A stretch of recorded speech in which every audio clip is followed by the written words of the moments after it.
Hey there, I'm Tucker and you're watching D&D Daily. Today we're going to be talking about the Wanting Widow. If you want to play the Wanting Widow, you're going to need to be a Lotusden Halfling that is a life domain cleric with the Bountiful luck feat. Before the Wanting Widow was a widow, her and her husband lived together in a small hobbit village. They lived a peaceful life and never dreamed of leaving. One day the Wanting Widow's husband came down with a grave sickness. He was sick for months, but the Wanting Widow never gave up hope. She always kept a good outlook on life and knew that her husband would be okay. This continued for months until her husband was on death's doorstep. Once the husband realized that his time had come, he tried so hard to get his wife to accept his death and move on with her life.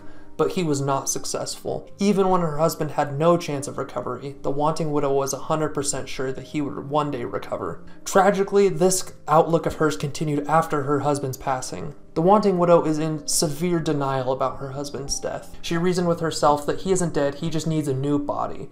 So she carries around his ashes waiting to get him a new body. Because the Wanting Widow is in denial about her husband's death, she is going to look for ways to bring him back. This brought her to her worship of the goddess Shantae, the goddess of nature, life, and bounty, to find answers about how to bring her husband back to life. The priest of Shantae told the Wanting Widow that if she wanted to receive their goddess's blessing, then she would have to go and help the people of the world, and prove that she was someone worthy of the goddess's favor. So now the Wanting Widow travels around seeking to help those around her in order to gain the goddess's blessing and to get a new body for her husband. All in all, the Wanting Widow is looking to learn the resurrection or the true resurrection spells so that she can bring her husband back to life. The personality of the Wanting Widow is that she is extremely hopeful, to the point that she doesn't really let any negative thoughts come into her mind or her life. She lives only for the positive. She would take her positive outlook on life over hard and fast evidence of negativity around her. The Wanting Widow is also very attached. She would still speak to her husband every night and throughout each day, telling him about her day and talking to him as if he were still there and responding. She would tell him every detail of what she does and how she's feeling. She would likely have this same level of attachment to her party and all the people she meets. She is a loving person and she wants to connect with people. That connection just lasts long after they're dead in some cases. In combat, the Wanting Widow is a support caster with an emphasis on healing. Being a life cleric, the Wanting Widow also gets the Disciple of Life feature, which is going to make her healing even more healing. On top of this, she gets her Channel Divinity Preserve Life that heals 5 HP per her cleric level. Also, because she's a Lotusden Halfling, she gets access to the amazing Entangle and Spike Growth spells. This gives the Wanting Widow access to some amazing control spells that aren't in the cleric's wheelhouse normally. And the spells Entangle and Spike Growth that she gets from being a Lotusden Halfling are also probably some of the best spells in the first and second level. Being a Halfling also gives the Wanting Widow access to the Bountiful luck feat.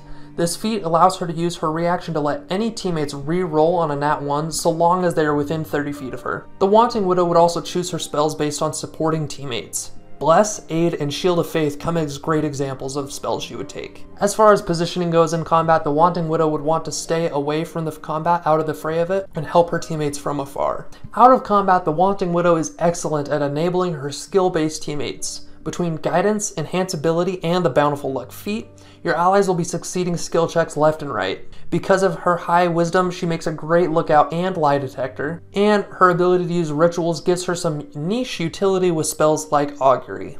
In the Wanting Widow's downtime, she would try and study and pray about how to find her husband a new body. A cool idea for your DM to play with this is when you're trying to resurrect somebody, their spirit has to be willing to be resurrected. Maybe the husband is willing, but maybe he just has a chance to talk with her one more time to try and convince her to let him go. And that would be the retirement of her character if she's willing to trust him and process his death. The Wanting Widow would help anybody she came across and would refuse the idea that people are taking advantage of her. The key mechanics for the Wanting Widow is that she is going to need a high wisdom to get all of her spells and abilities off.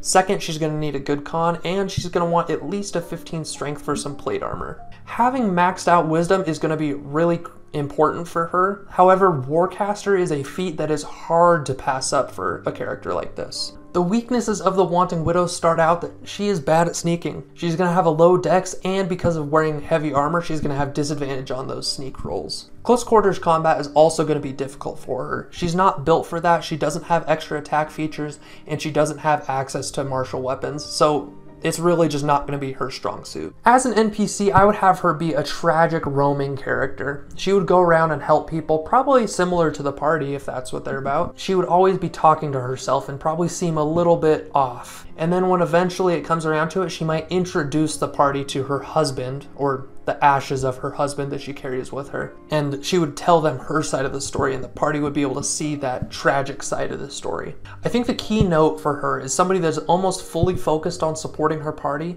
in and out of combat. And she's going to be focused solely on optimism. She just has a tragic backstory that opposes this a little bit. How would you use the Wanting Widow of one of your games? How would you use her better? How would you build her differently? Let us know in the comments below. We are D&D Daily. We're going to be releasing new videos every day, so make sure and hit that subscribe button so you'll see the next one.